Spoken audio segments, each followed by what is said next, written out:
네, 반갑습니다.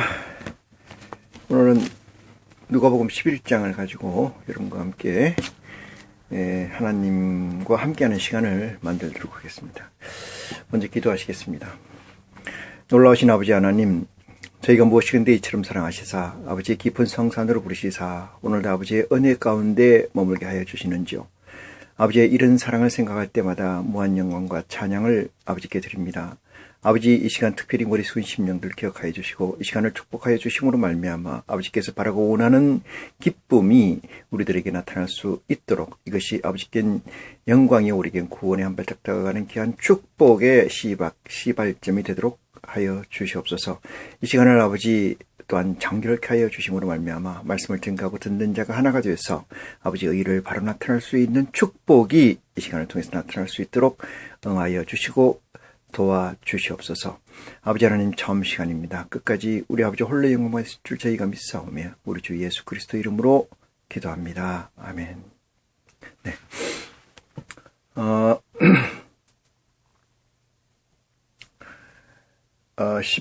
누가복음 11장을 보시겠습니다. 11장. 예수께서 한 곳에서 기도하시고 마치심에 제자 중에 하나가 여짜오되 주여, 요한이 자기 제자들에게 기도를 가르치는 것 같이 우리에게도 가르쳐 주시옵소서라고 얘기를 합니다. 이 한 제자가 누구인지 기록은 되어 있지 않으나 예수께 나와서 우리에게 기도를 하게 해달라, 이런 말씀을 했다고 지금 기록한 건데, 마태복음 5장, 6장을 한번 보시겠습니다. 마태복음 6장을 보시면은 예수님께서 그 대답에 이렇게 이야기를 하시죠. 너희는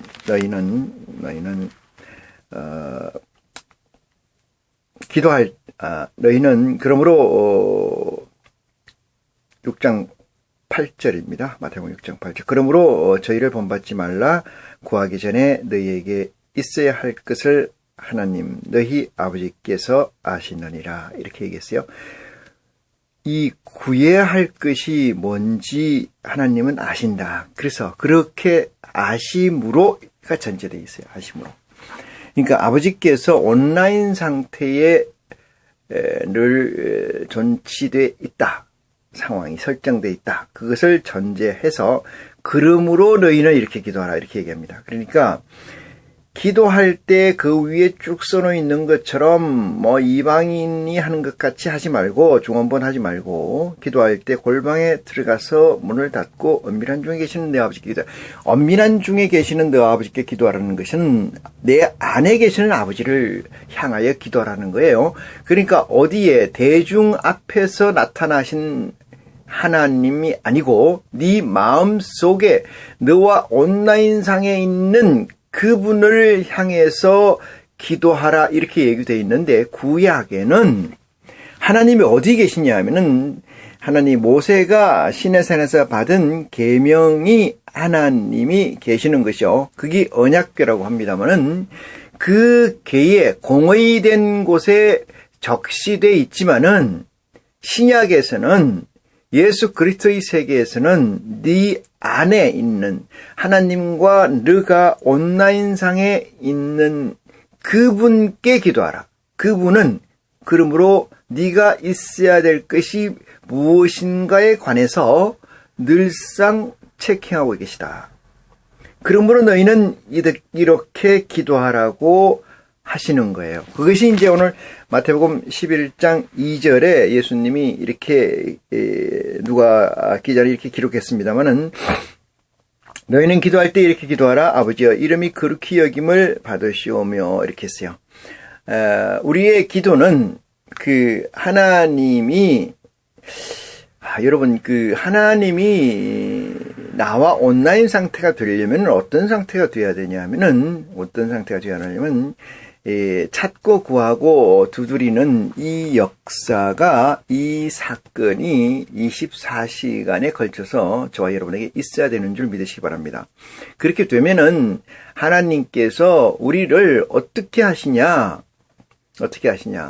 진리의 성령을 저에게 보낸다, 이렇게 돼 있어요. 그러니까 진리의 성령이 그에게 가면은, 진리의 성령은 나를 어디로 인도하느냐? 예수 그리스도의 복음 가운데로 인도하게 됩니다. 복음 가운데로 인도하게 됩니다. 그래서 진리의 성령이 저가 자의로 말하지 않고 들은 것을 말하며 예수 그리스도의 뜻을 가지고 설명하겠다. 이렇게 얘기해 주겠다. 상세하겠다. 이렇게 설정되어 있죠. 그래서 예수 그리스도께 온다는 것은, 나왔다는 것은 아버지께서 이미 온라인상에 존재되어 있다, 설정되어 있다, 이렇게 얘기하는 것이 합당하고 옳은 말씀이다 라고 말씀을 드릴 수가 있어요. 그래서 너희는 기도할 때 이렇게 기도하라 라고 전제하고, 아버지여 이름이 그렇게 여김을 받으시오며 이렇게 했어요. 아버지가 왜 이름을 거룩히 여김을 받아야 되는가에 관해서 여러분은 자문을 해봐야 됩니다. 우리 아버지께서, 하나님께서 왜 이름을 거룩히 여김을 받아야 되는가? 누구에게? 내게나 또는 내 주위에게 왜 이름을 거룩히 여김을 받으셔야 되는가? 라고 하는 것이 여러분의 삶의 중심으로 들어와 있지 않다면은 하나님께서 여러분을 예수 그리스도께 보낸 게 아니다라고 확정하는 지혜가 여러분에게 있기를 축원합니다. 그렇지 않다면은 예수 그리스도께 나왔다라고 한다면은 하나님의 이름이 왜 거룩하게 여김을 받아야 되는가에 대해서 실체적, 실존적 가치를 느껴야 된다는 거예요. 그것이 여러분의 삶이 되어야 되고, 그것이 여러분의 신앙이 되어야 되는 거예요. 아버지의 이름이 거룩히 여김을 받아야 되는가에 대해서 난 잘 모르겠어. 그것이 뭐 중요해? 그냥 늘상 하던 얘기지. 형식적으로 하는 거야, 그냥. 교회 가면은. 아버지 이름이 왜 그렇게 여김을 받아야 될까? 여기에 대해서 여러분의 지혜가, 여러분의 사유가 매이시고 그 사유 앞에 여러분이 맞서서 내가 어떤 상태에 있는가를 체킹하는 축복이 있기를 기원합니다. 그렇게 여김을 받으시오며 나라의 임하옵시며 이렇게 했습니다. 나라의 임하옵시며. 나라에 임한다는 것은 이 나라의 주인이 임한다는 거예요. 어떻게 임하느냐 하면은 이미 내 마음에 있지 않습니까? 여기서 전제된 것이 내 마음에 있는 거고, 어떻게 임하면 너와 내 사이, 우리 사이에 임한다는 거죠. 이걸 더 확대 해석하면은 하나님 직접 치리하는 세계가 이루어 달라고 기도하라 이랬어요. 이거 얘기는 하늘에서 이룬 것 같이라고 돼 있어요. 하늘에서 이룬 것 같이. 하늘에서 이룬 것 같이 이 땅에서도 아버지의 나라가 임하게 하옵소서. 이 나라는 아버지의 것입니다 라고 기도하는 거예요. 그래서 이 2절에 말씀을 정리를 해보면 이렇습니다. 예수 그리스도께서 우리에게 가르쳐 주시는 기도는 모세가 우리에게 가르쳐 준 기도가 아닙니다. 전혀 다른 차원이에요. 전혀 다른 차원입니다. 그래서 모세의 세계와 그리스도의 세계는 양립할 수가 없습니다. 양립할 수가 없습니다. 감히 모세의 세계에서 야훼 여호와를 하나님이라고 칭할 수 있는 조건이나 형성이 되어 있질 않습니다. 예수를 그리스도로 영접하는 자에게 양자의 영을 허락하셔서 아들로 받아들이게 되는 것이 우리의 상태인데, 구약에는 그런 조건이 걸려 있거나 그런 조건이 적시되어 있지 않다는 사실입니다. 구약에서 아버지란 말이 가끔 나오는 것은 영적, 하늘에서 있는 존재들의 대칭이죠. 그것을 빗대어 하는 말이다. 이렇게 말씀드릴 수가 있어요. 그래서 너희는 기도할 때 이렇게 기도하라 하는 것은 첫 번째가 아버지의 이름이 거룩히 여김을 받으시오며 이랬어요. 누구 아버지입니까? 내 아버지거든요. 내 아버지. 우리 아버지고 내 아버지예요. 아버지. 창조주가 아니고 야훼가 아니고 하나님 아버지로 설정되어 있어요. 이것이 마태복음 1장 1절에 아브라함과 다윗의 자손 예수 그리스도의 세계라고 선포하는 거예요. 선포하는 거. 율법과 선지자의 강령이 세례 요한 때까지라고 적시해 놓으신 그리스도의 말을 다시 한번 리와인드 시켜서 여러분들이 상고한다면은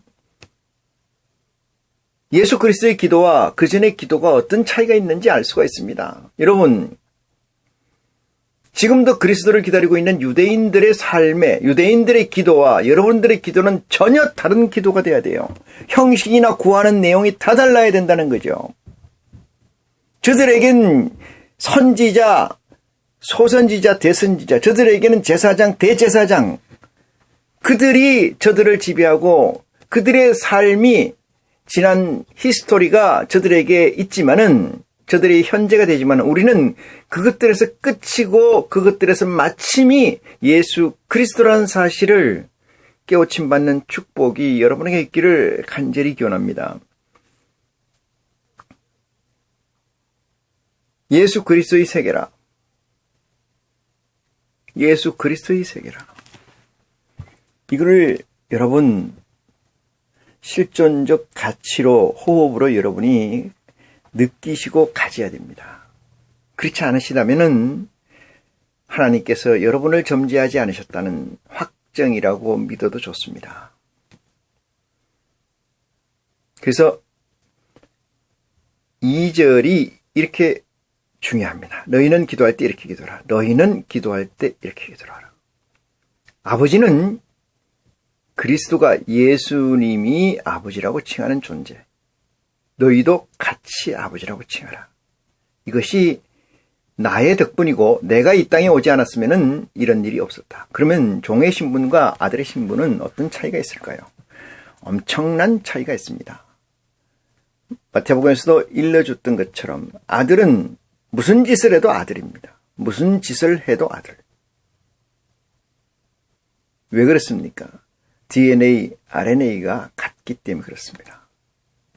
DNA, RNA가 같기 때문에.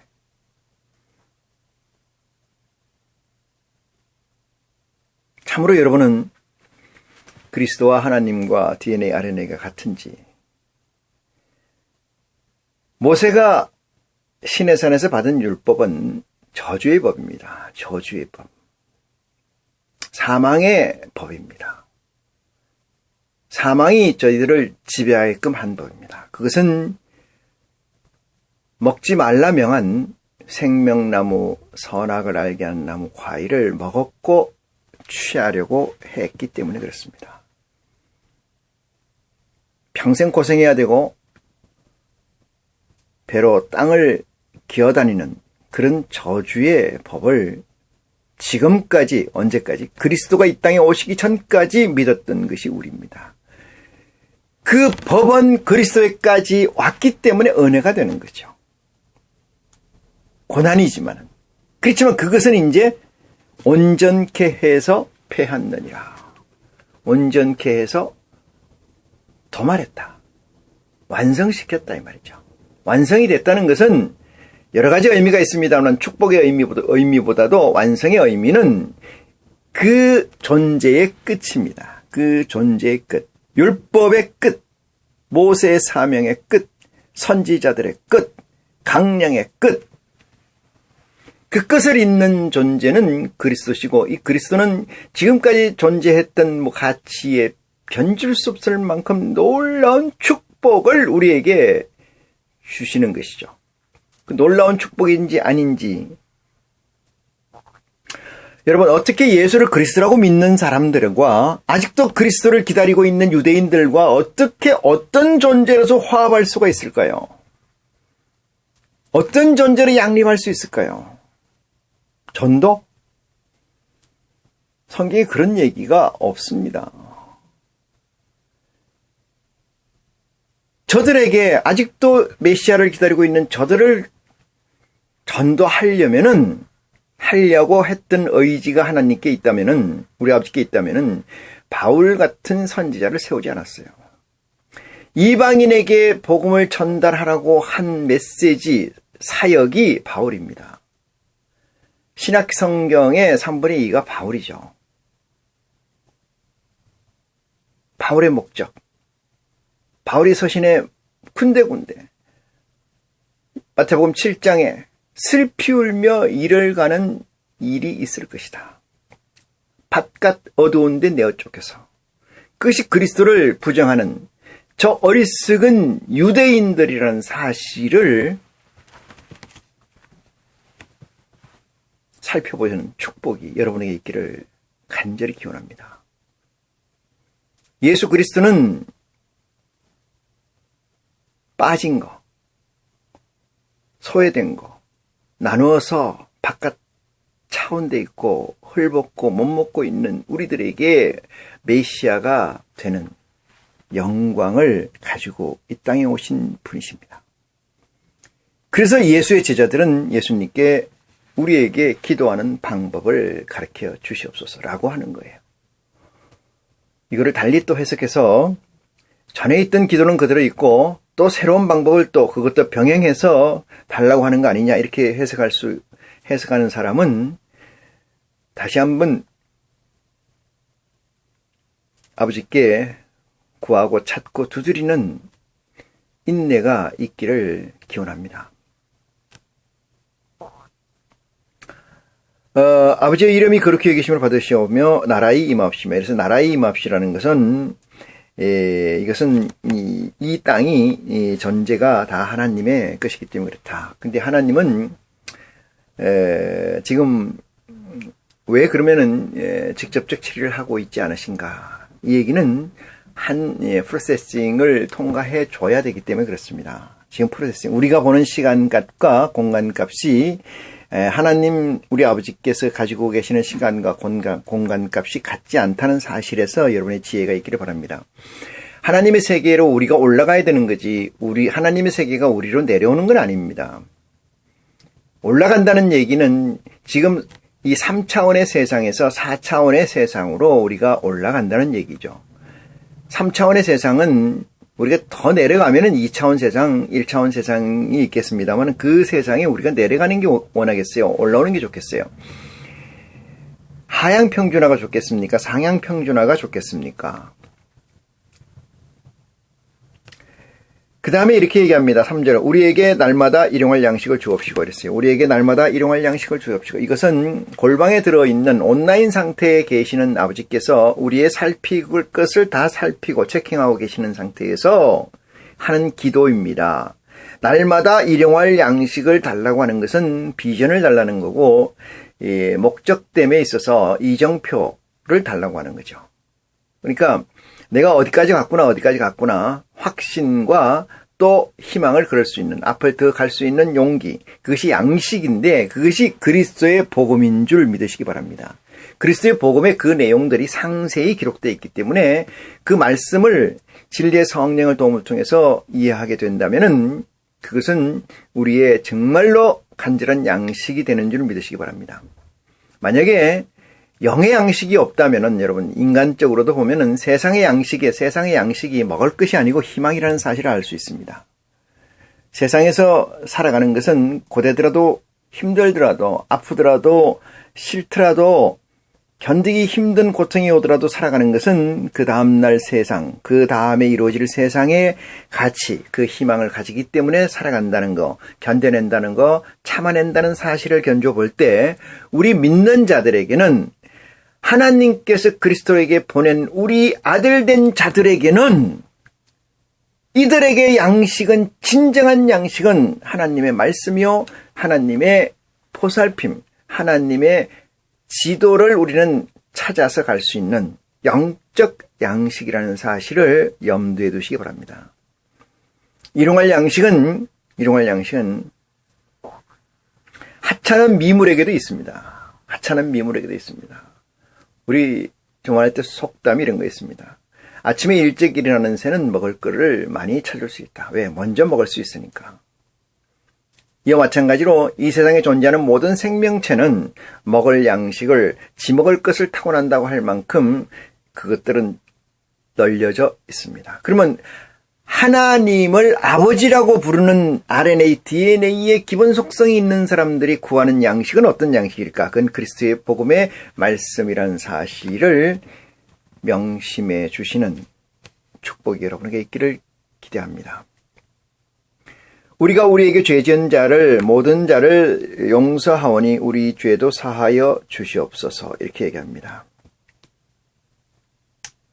여기서 우리끼리의 지은 죄를 용서하는 것처럼 아버지 우리 조상의 원죄도 용서함으로 이건 지속성을 얘기하는 거예요. 지속성. 그래서 사하여 주십다는 이것은 이 sin이 크라임이 아니고 sin. 그러니까 우리끼리 이 내적 죄라고 하는 것은 잘못인 거고 아픈 거고 나쁜 거죠. 이것은 내적으로 우리 형제끼리의 관계. 확대해서 보면은 어떤 부모가 자식이 5이 있습니다. 그러면 A자식, BC, D, E가 있다고 하면은 자식들에 이루어진 것과 아버지 관계에서 이루어지는 건 틀린 거죠. 자식들에 이루어지는 것은 내적 관계예요. 내적 관계. 부모와 이루어지는 것은 전체적 관계예요. 전체적 관계. 그 다음에 내 부모를 떠나서 저쪽 부모와 이루어지는 관계는 역적이 될 수 있는 관계 형성이 되죠. 역적이 될 수 있는 관계 형성. 그래서 여기서 우리의 죄를 우리가 용서한 것처럼 형제끼리의 죄라는 거는 이 세상적으로 말하면 자범죄 이런 거 얘기했죠. 자범죄, 형제 간의 내적 죄를 용서한 것처럼 우리의 죄를 용서해 주시옵소서. 이것은 우리가 하나님께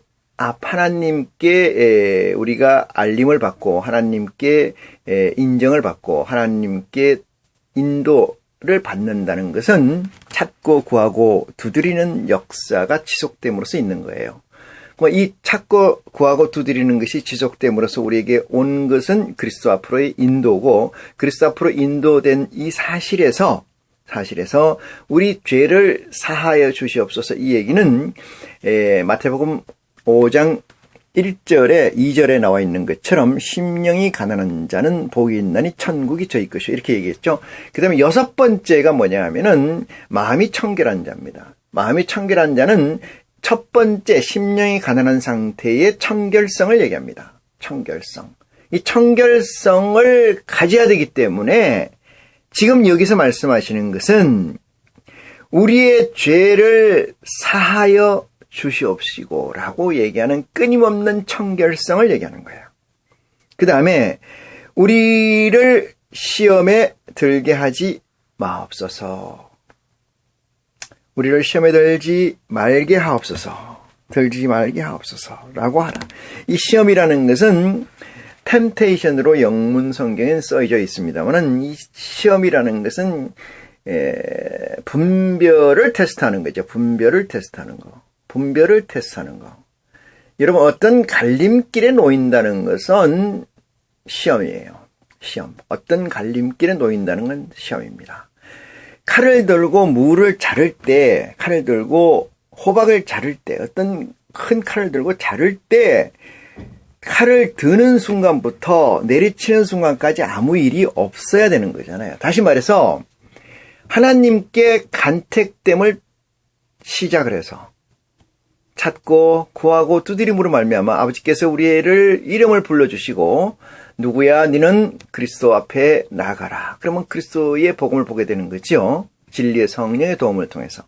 여기서 시작해서 어디까지? 하늘의 패밀리가 될 때까지, 하늘의 아들이 될 때까지, 천국에 들어갈 때까지 어떤 갈림길에 서 있지 않다는 것은 축복된 거죠. 여러분 피그 해피니스라고 돼지의 행복이라는 게 있어요. 돼지는 나서 죽을 때까지 갈등을 느껴서 사는 것 같지 않다. 아마 그렇게 생각하는 것 같아요. 그래서 배부르면은 자고 배고프면 꿀꿀거리고 배부르면 자고 배고프면 꿀꿀거리고 이것이 반복돼서 내일 아침에 아니죠. 1시간 뒤에 아니 2시간 뒤에 죽음이 저의 목도에 있더라 할지라도 저희는 주면은 먹고 배부르면 자고 이것이 반복되는 거죠. 이것이 시험에 들지 말게 하옵소서라고 하는 것은 태초에 하나님을 만나서 내 태초가 형성돼 있고 회개하고 이 리턴 돌아와가지고 태초를 설정하고 난 뒤에 하나님의 백성이 될 때까지, 하나님의 아들이 될 때까지 아무런 시험이 없다는 것은 행복한 거죠. 얼마나 가치 있는 일인지 모르겠습니다. 물론 그것이 내 자의적 노력으로만 되는 것은 아닙니다. 그러나 어찌됐든 중간에 시험에 들지 않게 해달라고 기도하는 것을 보니까 시험에 드는 자 망한다, 이렇게 생각할 수가 있어요. 예수님은 하나님의 아들의 성령을 받기 전에 시험을 받았죠. 시험을 받았어요. 그러고 난 다음에 본격적으로 그리스도의 사역을 시작을 했는데 그 시험이 세 가지 시험이었습니다. 첫 번째는 돌로 떡을 만들라는 시험이었고, 두 번째는 뛰어내리라, 세 번째는 내게 절하라, 이렇게 해요. 하나님의 능력이면은 이 돌로 떡을 되게 만들 수 있느니라 라고 이야기를 합니다. 두 번째는 네가 이 높은 데서 뛰어내리면은, 뛰어내리기 전에 하나님께서는 너를 아들로 택하였기 때문에, 점지하였기 때문에 천사들이 밑에서 네 머리가 땅에 닿기 전에 받을 것이다, 이렇게 설명을 합니다. 세 번째는 천하만국을 보이시고 이 모든 것을 내가 너에게 줄 테니 나한테 절을 해봐라. 이 세 가지 시험에서 인생에서 하나님의 아들이 되기 이전에, 혹시 아들이 됐다 하더라도 이 세상에서 이 세 가지에서 계속 흔들리고 계속 갈등 느끼는 존재가 있다라면은 그건 시험에 들고 있는 거죠. 여러분, 하나님의 능력은 논리로 있지 비논리로 존재하지 않습니다. 하나님의 능력은 논리로 존재하십니다. 단지 우리는 그 논리를 모르는 것을 기적이라고 칭할 뿐이죠. 이 세상에 기적은 없습니다. 어떤 철학자도 그런 얘기를 하고 어떤 과학자도 그런 얘기를 해요. 이 세상에 기적은 없다. 시험에 들지 말게 해달라는 이 간구는 여러분, 그리스도만이 우리에게 가르쳐 주실 수 있는 기도입니다. 모세의 세계에서는, 모세의 법에서는, 모세의 세계에서는 이런 게 있을 수가 없어요. 왜 그러냐? 간음이라 하면, 여러분, 살인이라 하면 이런 얘기 있지 않습니까? 10계명에서 5, 6번째로 쭉 나오는 살인이라고 하는 것은, 간음이라고 하는 것은 행위에 있지 않고 마음에 있다. 이 사실을 여러분 아십니까? 구약에서 모세의 법에서 정한 것은 간음이라는 것, 살인이라는 것이 행위에 있는 거죠. 그래서 증거가 필요한 거고. 그런데 신약 그리스도께서 우리에게 말씀하시는 간음과 살인의 규정은 행위에 있지 않습니다. 마음의 행위에 있습니다. 마음에 있습니다. 우리 법이 마음에 있는 거로 마음에서 간음하면은 간음한 거예요. 그것이 전체입니다. 모세의 율법에서, 모세의 세계에서 어떤 그런 법이 적용되는 걸 봤습니까? 이 세상에서 여러분 그런 법이 적용되는 걸 봤습니까? 물론 요새는 상대가 기분 나쁘다 이러면 법에 저촉돼서 가는 경우가 있습니다. 하지만은 하나님 법, 예수 그리스도의 법은 생명의 성령의 법이라는 것은 내 마음판에 두는 법이고, 내가 죄로 여기면 죄가 되고 내가 죄로 여기지 않으면 죄로 여기지 않게 된다는 법인데, 이 법을 돌이켜보면은 내가 죄로 여기고 안 여기고의 간음이 어디 있냐면 하나님 말씀에 있다라는 거예요. 내가 말씀을 얼마나 깊고 얼마나 심오하게 판단하고 온전히 판단하고 있는가에 따라서 그가 하는 행위가 죄가 되기도 하고 안 되기도 한다. 얼마나 놀라운 사실입니까? 그래서 시험에 들지 말게 하옵시고 라고 하라 라는 그리스도의 기도는, 가르침은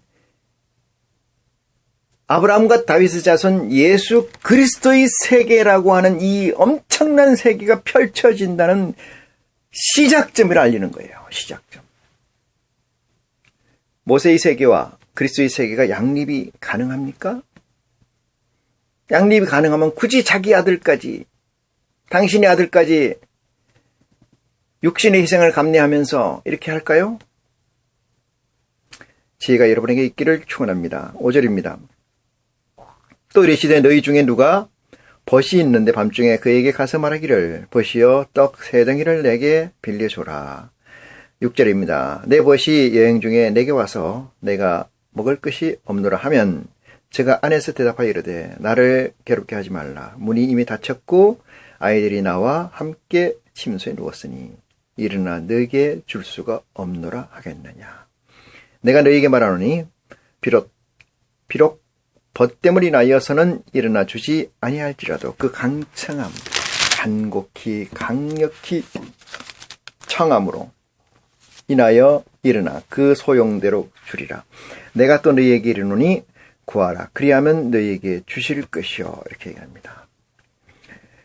여기서 구하라라고 하는 전제, 그 다음에 주실 것이요. 구하라 그러면 주실 것이요. 찾으라 그리하면 찾을 것이요. 두드리라 그리하면은 열릴 것이라고 하는 이 메시지는 그리스도께 나가는 첩경이자 키입니다. 이것이 그리스도를 만나지 못한 모든 존재들에게 있어야 되는 아주 중요한 가치이고 아주 중요한 복음이라는 사실을 깨우침 받기를 바랍니다. 이미 이 과정을 통과했다라면은 골방에 계시는 아버지, 골방이라고 하니까 물리적 골방을 생각하는 것 같은데 그렇지 않습니다. 하나님과 나만이 계시는 하나님의 내 보석 창고가 어디 있어요? 하늘에 두라고 그랬지 않습니까? 그 하늘에 둔 보석 창고를 누구 알아요? 나하고 아버지밖에 더 알겠습니까? 다른 사람이 누가 알까요? 예수님이 알까요? 멜기세덱이 알까요? 내 생물이 알까요? 아무도 모릅니다. 누구 말해? 나하고 아버지밖에 몰라요. 그것이 골방이라는 사실을 깨우침 받는 여러분이 되시기를 축원합니다.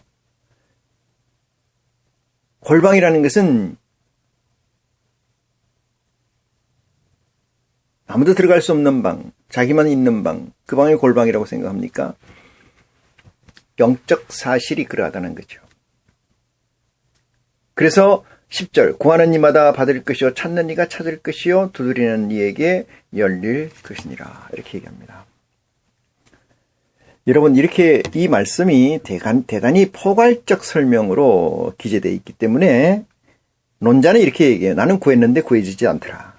나는 찾았는데 찾아지지도 않고 나는 두드렸는데도 두드리지도 열리지도 않더라. 이렇게 얘기하는 분이 계십니다.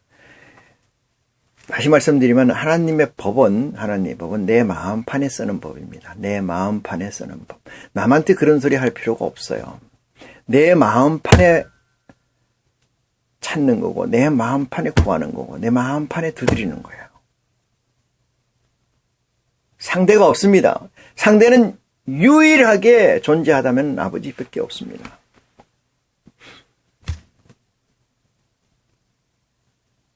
아버지 나는 아무리 찾았는데 아무리 구했는데 아무리 두드렸는데도 안 열리고 안 구해지고 안 찾아집디다. 그 답이 어디에 있을까요? 본인은 알고 있습니다. 본인에게 답을 찾는 지혜가 여러분에게 있기를 축원합니다. 11절 너희 중에 아비된 자 누가 아들이 생선을 달라 하면 생선을 대신하여 뱀을 주며 알을 달라 하면은 전갈을 주겠느냐. 아주 비유가 대단히 디테일한 비유죠. 아버지가 자식이 빵을 달라는데 돌을 주겠냐. 자식이 생선을 달라는데 아버지가 말이지 뱀을 주겠느냐 그 자식에게. 이 전제는 뭐냐면 내가 너와 라인이 형성돼 있다라면이라는 전제가 있어요. 형성이 돼야 뭐가 돼요? 부자가 되잖아요. 부자관계 형성이 되잖아요. 부자관계 형성이 된 다음에 하는 얘기예요. 부자관계 형성이 안 돼 있으면 이 메시지가 의미가 없습니다. 지금 우리가 보고 있는 것은 그리스도의 복음이에요. 그리스도의 가르침이죠. 그리스도의 가르침을 제대로 보고 읽고 듣는다는 것은 하나님께서 불러서 저를 안내해 줬다는 거예요. 요한복음 17장 보겠습니다. 요한복음 17장. 예수님께서 사역을 다 마치시고 하나님께 마지막으로 기도하는 장이 요한복음 17장입니다.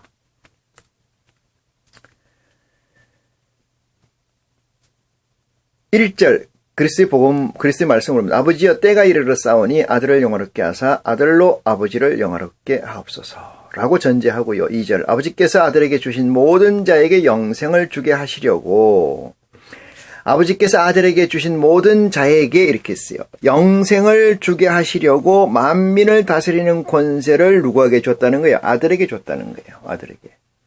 뭐 하려고? 영생을 주시려고. 어떤 사람들에게? 아버지께서 주신 모든 자들에게. 영생은 곧 유일하신 참 하나님과 그 보내신 자 예수 그리스도를 아는 것입니다. 그랬어요. 예수 그리스도를 아는 것이다. 예수 그리스도의 알면 진리의 성령의 도움이 필요합니다. 진리의 성령의 도움은 하나님이 찍은 자에게 허락되는 성령이라는 사실을 간과해서는 안 돼요.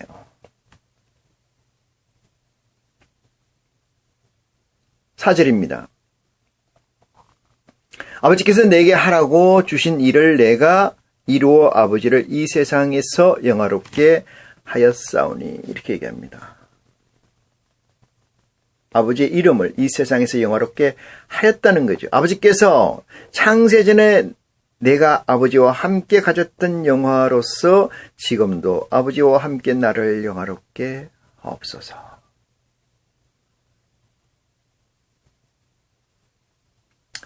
6절입니다. 세상 중에 내게 주신 사람에게 내가 아버지의 이름을 나타내었나이다. 우리들에게 이 말이죠. 저희는 아버지의 것이었는데 내게 주셨으며 저희는 아버지의 말씀을 지켰나이다. 이렇게 합니다. 아버지께서 초이스하고 아버지께서 초이스한 그 자에게 진리의 성령을 붙이시고 허락하시고 진리의 성령이 허락됨으로 말미암아 예수 그리스도의 복음 안에 들어오는 거예요. 그래서 그 자들이 뭐가 되는 거예요? 아들이 되는 거예요.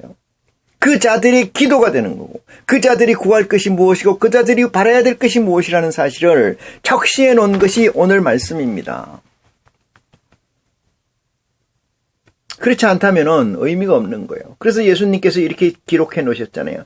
어떠한 부모가 말이죠. 아들이 생선을 달라는데 뱀을 주고 전갈을 주고 빵을 달라는데 전갈을 주겠느냐. 응? 알을 달라면 전갈을 주겠느냐. 너희가 악할지라도 이랬습니다. 악할지라도 좋은 것을 자식에게 줄 줄 알거든. 하물며 너희 천부께서 구하는 자에게 생명을 주시지 않겠느냐. 이렇게 설정을 합니다. 이해가 됩니까? 이 말씀이 어떤 말씀이고 얼마나 놀라운 말씀인지 그리스도 안에 있는 자에게 허락된 말씀이라고 믿는 여러분이 되시기를 축원합니다. 14절입니다. 예수께서 한 벙어리 귀신을 쫓아내시니 귀신이 나가매 벙어리가 말하는지라 무리들이 기히 여겼으나 이렇게 얘기합니다. 그 중에 들으는 말하기를 제가 귀신의 왕 바알세불에 힘입어 귀신을 쫓아낸다 하고 또 들으는 예수를 시험하여 하늘로서 오는 표적을 구하니 예수께서 저희 생각을 아시고 이러시되 이랬습니다. 스스로 분쟁하는 나라마다 황폐하여지며 스스로 너희 말이 내가 바알세불에 힘입어 귀신을 쫓아낸다 하니 만일 사단이 스스로 분쟁하면은 저희 나라가 어떻게 서겠느냐 이렇게 얘기합니다.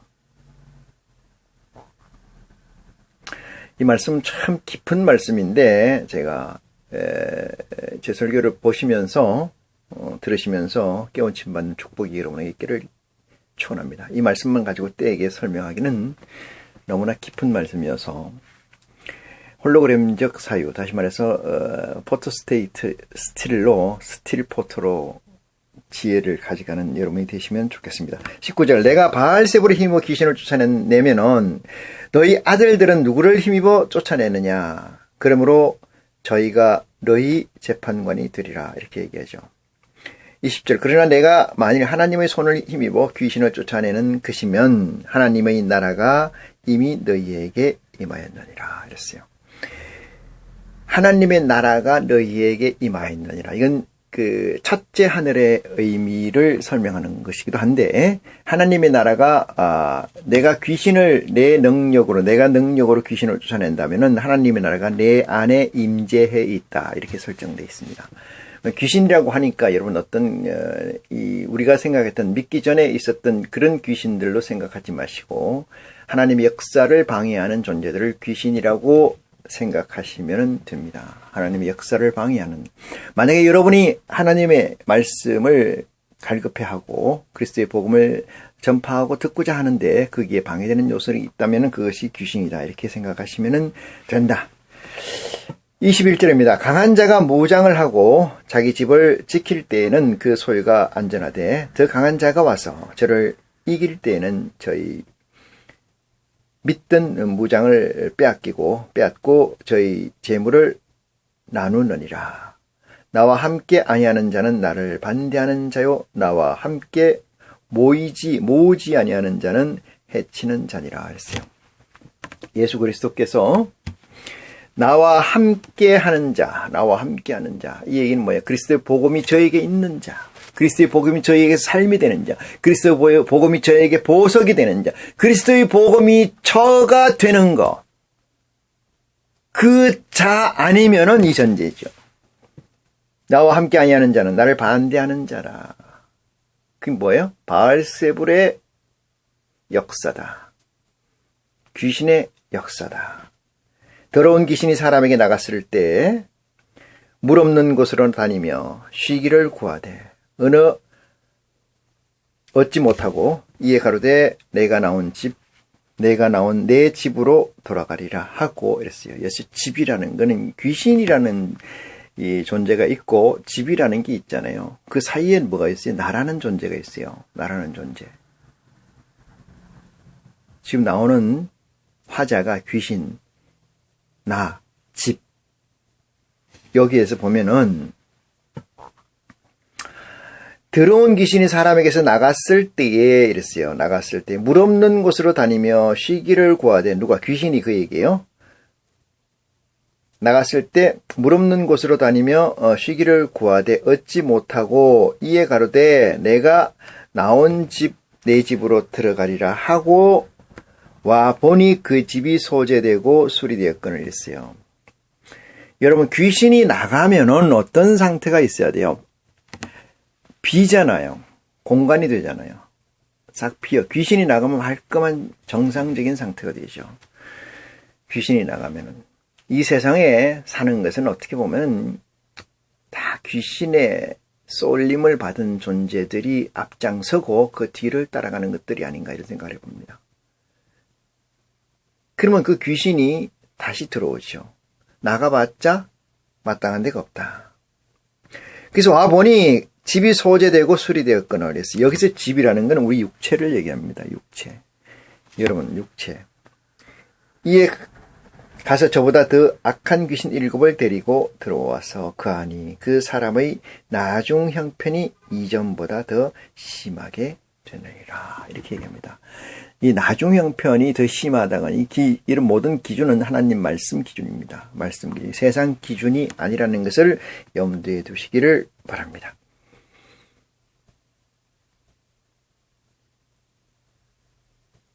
왜 이 말씀을 하실까요? 예수님께서 왜 이 말씀을 하실까요? 귀신에 관한 속성, 그리스도의 복음이 저들에게 없는 자들의 속성을 통칭해서 설명하는 것이다. 이렇게 말씀을 드릴 수가 있어요. 27절입니다. 이 말씀을 하실 때 무리 중에서 한 여자가 음성을 높여 가로되 당신을 뵌 태와 당신을 먹인 젖이 복이 있도소이다. 복이 있도소이다. 하니 예수께서 가라사대 오히려 하나님의 말씀을 듣고 지키는 자가 복이 있느니라 하시니라. 이렇게 얘기합니다. 이 가치를 어디다 주나, 포커스를 어디다 두느냐를 딱 찍어서 하는 얘기인데요. 그리스도에 머물러 있으면 안 됩니다. 근데 그리스도가 손짓을 하면은, 예수님이 손을 들어서 가르치면은 예수를 보지 말고 가르치는 곳을 봐야 돼요. 근데 예수를 보지 않습니까? 마르다처럼. 마리아는 예수님이 입에서 나오는, 다시 말해 손가락으로 가리키는 그 타겟을 본 거죠. 마르다는 예수님을 본 거고, 예수님께서 얘기합니다. 당신을 낳았고 당신을 낳은 자가 복이 있도다 얘기하니까 예수님이 이렇게 얘기하는 거죠. 하나님의 말씀을 듣고 지키는 자가 복이 있도다. 하나님의 말씀을 듣고 지키는 자. 하나님의 말씀은 뭐예요? 그리스도의 복음인 줄 믿으시기 바랍니다.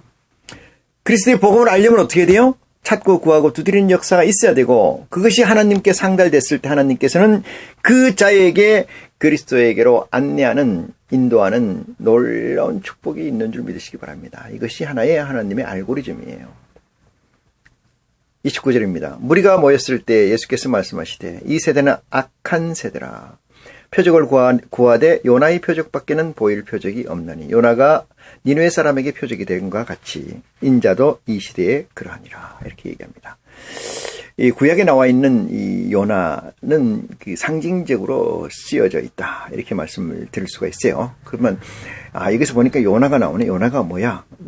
요나를 봐야 되겠네. 요나서를 찾아가 보자. 그래서 요나서를 뒤져가지고 또 그게 제가 늘 얘기하죠. 요나는 상징이라니까요. 요나가 가리키는 게 무엇인가를 아는 지혜가 여러분의 있기를 축원합니다. 왜 요나를 보냐고. 왜 요나서를 보고. 요나가 어떤 사람이고 요나 인물이 어떻고 요나. 예수 그리스도를 보지 말고 예수 그리스도가 무엇을 얘기하는가를 봐야 되는 거예요. 무엇을 얘기하는 거예요, 예수 그리스도가. 성경을 가지고 댕기지 말고 성경에서 무엇을 얘기하는 걸 알아야죠.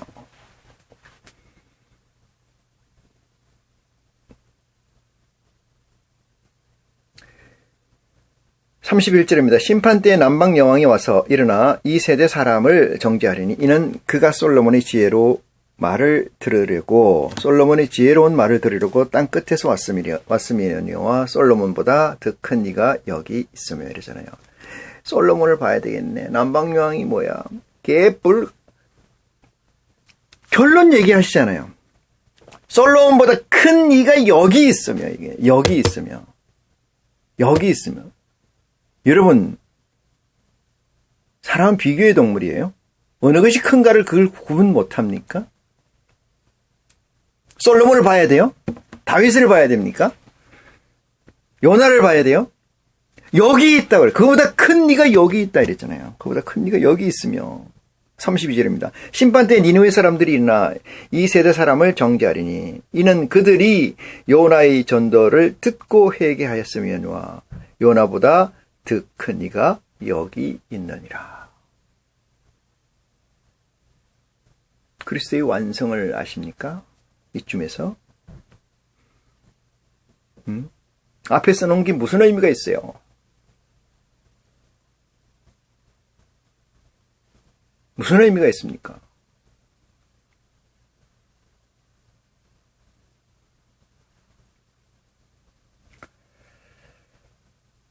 (33절입니다) 누구든지 등불을 켜서 속에나 말 아래 두지 아니하고 등경 위에 두나니 이는 들어가는 자로 그 빛을 보게 하려 함이니이다. 이렇게 써요.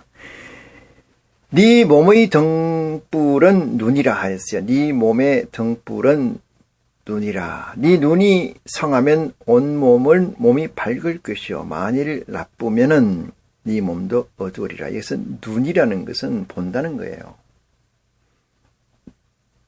본다는 거. 그러므로 네 속에 있는 빛이 어둡지 아니한가 보라. 이렇게 살펴서 말씀하십니다.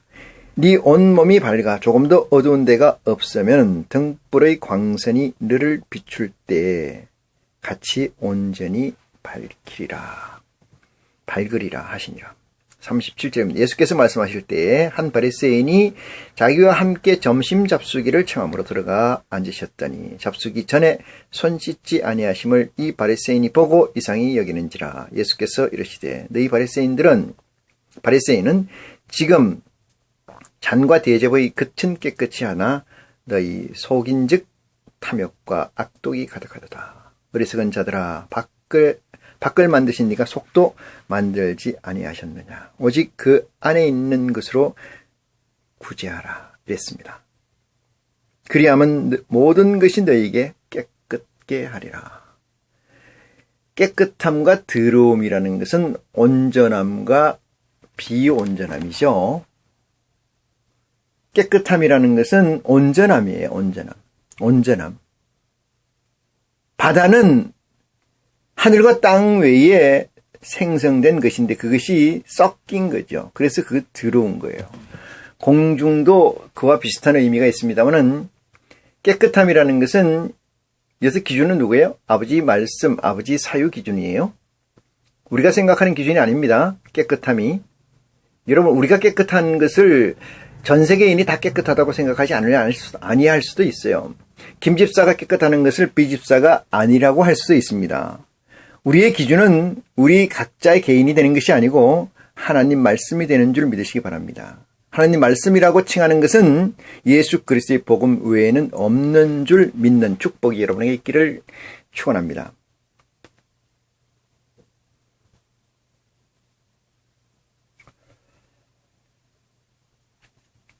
(42절) 봅니다. 화 있을진저 너희 바리새인들이여 너희가 박하와 운향과 모든 채소의 11조를 들이대 공의와 하나님께 대한 사랑은 버리는도다. 그러나 이것도 행하고 저것도 버리지 아니하여야 할 것이니라. 이렇게 이야기를 했습니다. 이 말씀은 무슨 얘기냐면은 예수님께서 우리에게 이렇게 얘기해요. 예수님께서 성경에서 12제자를 둘씩 묶어서 보냅니다.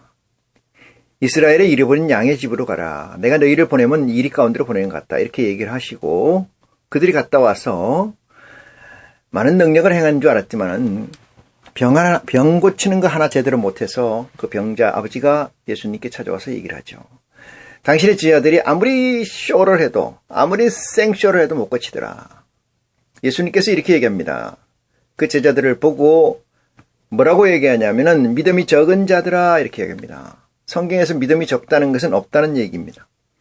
중간은 없다고 그랬어요. 옳은 것 그런 것 외에는 없습니다. 그래서 너희는 차든지 덮든지 분명히 하라. 예, 아니요, 아니요. 그 중간은 없느니라. 이것이 그리스도의 복음이고 이것이 하나님의 DNA, RNA인 줄 믿으시기 바랍니다. 여기에서 이것도 행하고 저것도 버리지 아니하여야 할지니라. 이 말씀 속에는 뭐가 있냐면은 천국에는 여러 레벨이 있어요. 천국에 레벨이 여러 개 있습니다. 성경은 그리스도의 복음은 어떤 부류, 어떤 레벨만 딱 해서 쓰여져 있는 성경이 아닙니다. 천국이라는 걸 가지고 쓰여져 있는 거예요. 그러면 천국의 레벨이 여러 레벨이 있으면은 지금 어떤 레벨을 타켓을 해서 목적에서 쓰여지지 않았다 이 말이에요. 그렇기 때문에 이렇게 범주적으로 광의적으로 쓰여질 수밖에 없습니다. 저와 여러분이 원하는 것은 하늘의 백성이 되는 걸 원하겠습니까? 하늘의 아들이 되는 걸 원하겠습니까? 근데 하늘의 아들이 되는 게 원하는 거 아니겠습니까? 그런데 성경에는 그렇게 아들만을 타켓으로 쓰이지 않았다는 거예요. 성경에는 백성만을 타켓으로 쓰이지 않았다는 거예요. 그럼 그리스도의 복음은 그 두 개를 포괄할 수 있는 얘기로 쓰여져 있다 이렇게 얘기해요. 그러면 어떻게 구별하느냐? 진리의 성령의 도우심이 있다면 그것이 구별이 됩니다. 그것이 구별이 됩니다. 여기서 말씀하시는 것은 봅니다. 본문 볼게요. 42절입니다. 화 있을진저 바리새인들이여 너희 바리새인들이여 너희가 박하와 회향과 모든 채소의 11조를 드리되 이렇게 얘기합니다. 11조로 형식적으로 나타나는 것들은 드린다 이런 얘기예요. 드린다. 이 얘기를 잘 들으시기 바랍니다. 드리되 공의와 하나님께 대한 사랑은 버리는도다 이랬어요. 공의가 중요합니까? 11조가 중요합니까? 생각해 볼까요? 여러분 공의는 어디에 있는 거예요? 하나님의 포괄적 전체를 설명하는 거고 11조는 모세에 한정되어 있습니다.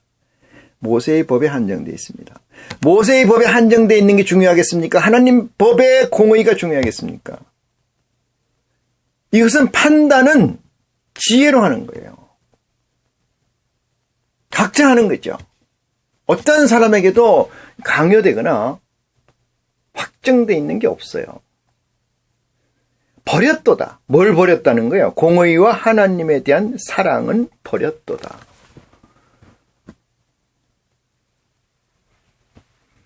하나님의 아들의 축복이 여러분에게 있기를 간절히 기원합니다. 화 있을진저 너희 바리새인들이여 너희가 회당의 높은 자리와 시장의 문안받는 것을 기뻐하는도다. 이게 누구예요? 제사장과 대제사장들의 행태지요. 속성입니다. 속성. 딱 찍어서 그걸 얘기하는, 그렇게 써놨으면 좋겠지만은 성경은 그렇게 쓰이지 않아요. 왜? 한 레벨이 아니기 때문에 그렇습니다. 45절입니다. 한 율법사가 예수께 대하여 대답하여 가로되 선생님 이렇게 말씀하시니 우리까지 모욕하심이나이다 그랬어요. 알아들었네. 무슨 얘기인지. 율법사 아까 조금 전에 얘기했지 않습니까? 44절 빼먹었군요. 화 있을진저 너희여 너희는 평토장 한 무덤 같아서 그 위를 밟는 사람이 알지 못하느니라 그랬어요. 이 무덤, 너희는 무덤인데 이게 봉이 없는 무덤이다 이 말이죠. 봉이 없는 무덤. 그래서 많은 사람들이 너희를 알지 못한다. 죽은 자인지.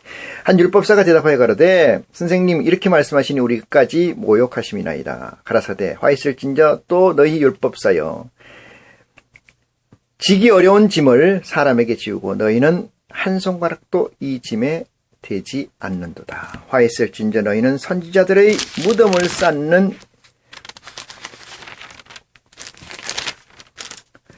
무덤을 쌓는도다 했어요. 저희를 죽인 자도 너희 조상들이요. 이렇게 얘기해요. 저희를 죽인 자도 너희 조상들이요. 이와 같이 저희도 죽이고 너희도 쌓으니 너희가 너희 조상의 행한 일의 증인이 되어 옳게 여긴도다 했어요. 오늘 시간이 없기 때문에 읽고 마무리하도록 하겠습니다. 다음 시간에 48절부터 다시 한번 보는 걸로 여러분과 약속하겠습니다. 49절입니다. 이러므로 하나님의 지혜가 일렀으되 내가 선지자와 사도들을 저희에게 보내려니 그 중에 들으는 죽이며 또는 핍박하리라 하였으니 창세 이후로 흘린 모든 선지자의 피를 이 세대가 담당하되 곧 아벨의 피로부터 제단과 성전 사이에서 죽임을 당한 사가랴의 피까지 하리라. 내가 너희에게 이르노니 과연 이 세대가 담당하리라. 화 있을진저 너희는 율법사여 너희 율법사여 너희가 지식의 열쇠를 가져가고 너희도 들어가지 않고 또 들어가고자 하는 자도 막느니라 하시니라. 거기서 나오실 때 서기관과 바리새인들이 맹렬히 달라붙어 여러 가지 일로 힐문을 하고 그 입에서 나오는 것을 잡고자 하여 목을 지키더라 까지 말씀을 받습니다. 여러분, 성경은 한 레벨을 올라가기만 하면은 그 다음은 이렇게 순탄해요. 근데 이 올라가지를 못하는 거잖아요. 어디까지? 4차원의 세계까지 올라가지 못하는 거죠. 하나님의 세계까지 올라가지 못하는 거죠. 올라가면은 쉽다. 그것은 여러분의 노력이 되는 게 아니고 구하고 두드리고 찾는 지혜가 있음으로 말미암아 하나님께서 여러분을 간택하시고 여러분을 선택하셔서 진리의 성령을 허락하시고 그리스도의 보험관으로 인도하는 축복이 있게 되면은 이런 상황이 여러분에게도 공유된다는 사실을 여러분 놓치지 마시고 기도 가운데 하나님의 은혜가 여러분에게 있기를 이 시간 또는 이 시간 이후에도 축원합니다. 이 시간 말씀을 마치겠습니다.